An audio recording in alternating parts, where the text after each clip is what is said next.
ที่จะไปเบิ่งประตูคงมันฮอดขั้นตอนใดแหละประตูคงอยู่เมืองพีนกำลังก่อสร้าง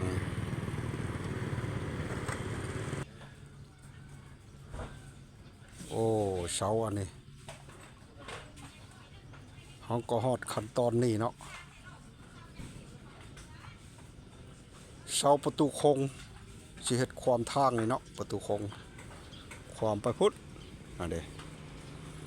ด้เสาอันนั้นก็เฮ็ดสำคัญที่ละเสาประตูคงอยู่ข้างนั่นน่ะสิกงมาแต่ข้างนั้นมาหาข้างนี้เนาะอันนี้ทางการนำเมืองพีนไปกำลังก่อสร้างกำลังแนะนำเสาประตูคงได้อยู่ประมาณ20%เนาะตอนนี้วันที่30 เดือน5 2024ได้20%ยังบ่สำเร็จถือ